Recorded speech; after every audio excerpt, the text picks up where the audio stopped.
Freedom. ஃப்ரீடம்னா என்ன? இன்னும் நம்ம கொஞ்சம் டீட்டெயிலாக பார்க்கலாமா? நாம் யாருக்காவது கொடுக்கறதோ இல்லை நமக்கு வேற ஒருத்தர்கிட்ட இருந்து கிடைக்கிறதோ ஃப்ரீடம் இல்லை. ஃப்ரீடமோட முதல் முட்டுக்கட்டையே நம்மளோட பயம்தான். பியூர். நாம் எதுக்கு பயப்படுறோம்? நம்மக்கிட்ட இருக்க 90% பயம் ஒன்று ஃப்யூச்சரை நினச்சிருக்கோம், இல்லை பாஸ்ட்டை நினச்சிருக்கோம்.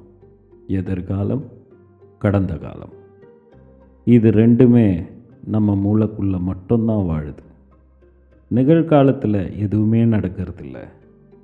ஆனால் இதை யோசித்து நம்ம பயம் விஸ்வரூபம் எடுத்து நம்மளை அடிமைப்படுத்தியே வச்சிருக்கு. கல்யாணம் ஆகி ஒரு ஹஸ்பண்ட் அண்ட் ஒய்ஃப் இருக்காங்க.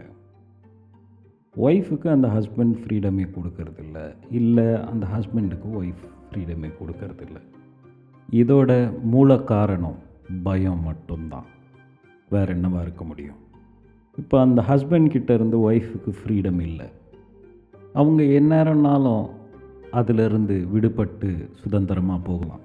ஆனால் ஏன் போக மாட்டுறாங்க? அவங்களுக்கு புதுசாக ஒரு உலகத்தை பார்க்க போகிறோன்ற பயம், இதை நம்ம எப்படி ஃபேஸ் பண்ண போகிறோன்ற பயம், நம்மால் தனியாக இருக்க முடியுமான்ற பயம். இதுதான் அவங்களோட ஃப்ரீடத்தோட முட்டுக்கட்டை. பெண்களால் எதுனாலும் முடியும். யாராக இருந்தாலும் அவங்க நினச்சா எதுனாலும் பண்ண முடியும். ஆனாலும் அந்த பயம் ஒரு பெரிய முட்டுக்கட்டையாக இருக்குது. எதுக்கு பயப்படுறோம்? ஏன் பயப்படுறோம்? அதோட காரணம் என்ன? நம்மளோட இயலாமையா, இல்லை நம்மளால் முடியாதா? இது ரெண்டும் இல்லை, நம்மளோட புரிதல். இது சரியாக இருந்ததுன்னா நம்மக்கிட்ட இருந்து நமக்கு முதல் விடுதலை கிடைக்கும், ஃப்ரீடம். இப்போது பெற்றோர்கள்கிட்ட இருந்து பிள்ளைங்களுக்கு கிடைக்கிற சுதந்திரத்தை பற்றி பார்ப்போம். ஃப்ரீடம்னா எல்லாமே ஒன்று தானே, வேறு வேறு இருக்கான்ற கேள்வி வரும். ஃப்ரீடம்க்கு பல பரிணாமம் உண்டு, அதில் இதுவும் ஒன்று. இப்போது ஒரு பெற்றவங்க குழந்தைங்கள ரொம்ப கண்ட்ரோல்டாக வைக்கிறாங்க. இங்கே வெளியே போகக்கூடாது, இந்த டைமுக்கு வந்துடணும், படிப்பு தான் முக்கியம், இப்படி ஏகப்பட்ட ரூல்ஸ் அண்ட் ரெகுலேஷன்ஸ் சொல்லிக்கிட்டே இருக்காங்க. இதை கேட்டு கேட்டு பசங்களுக்கு அலுத்து போச்சு. அதே சமயத்தில் நமக்கு ஃப்ரீடமே கொடுக்க மாட்டேங்கிறாங்க அப்படின்ற ஒரு எண்ணம் ஆழமாக பதிஞ்சிருக்கு. ஆனால் இதில் தெளிவாக புரிஞ்சிக்க வேண்டியது என்னென்னா, ஃப்ரீடம் அந்த வயசுலேயும் சரி, எந்த வயசுலேயும் சரி. ஃப்ரீடம்னா என்ன? ஃப்ரீடம்னா ரெஸ்பான்சிபிலிட்டி.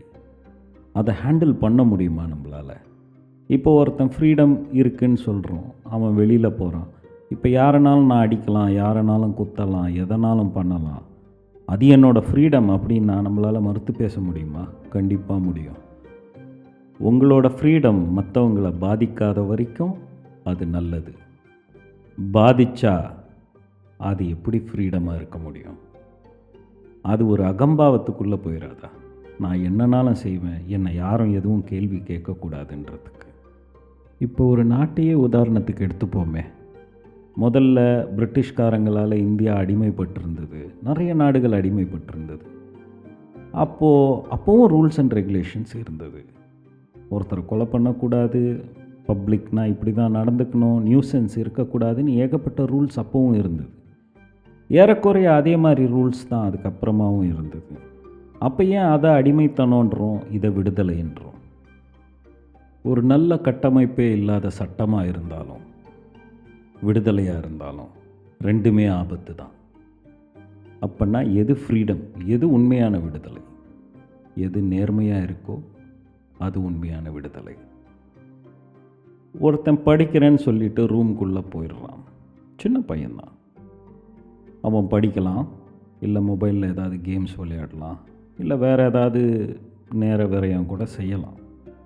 ஆனால் அவனுக்கு கொடுத்த ஃப்ரீடமை அவன் எப்படி பிரயோகிக்கிறான்றது தான் முக்கியம். அதை அவன் படித்தான்னா அது நேர்மையான விடுதலை. அவனோட சொந்த விருப்பில் அவன் நியாயமாக இருக்கிறத செய்கிறான். அந்த வயசுக்கான நியாயம், அந்த இடத்துக்கான நியாயம், அவன் பெற்றோர்கள் அவன் மேலே வச்சிருக்க நம்பிக்கைக்கான நியாயம். இதுவும் ஒரு நேர்மையான சுதந்திரம் தானே. படித்து முடிச்சுட்டு நீங்கள் ஒரு ஆஃபீஸில் இப்போ ஒர்க் பண்ணுறீங்க. ஆனால் அங்கே இருக்க உங்களுக்கு சுத்தமாக பிடிக்கல, அந்த வேலை பிடிக்கலை, சுதந்திரமே இல்லாமல் ஒரு அடிமை வாழ்க்கை. இதை எல்லாருமே ஒரு பீரியடில் கடந்திருப்போம், இல்லை வாழ்ந்துக்கிட்டும் இருப்போம். அங்கே உங்களை என்ன தடுக்குது அங்கேருந்து விடுபடுறதுக்கு? மறுபடியும் பயம்தான். வேறு வேலை கிடைக்குமா, கிடைச்சாலும் அதுவும் எப்படி இருக்கும், இதை விட மோசமாக இருந்ததுன்னா அப்படின்ற பயம்தான். முயற்சி பண்ணாமல் எதுவுமே தெரியாது இல்லையா? உங்கள் சுதந்திரம் உங்கள் பயத்தை ஜெயிக்கிறதுல மட்டும்தான்.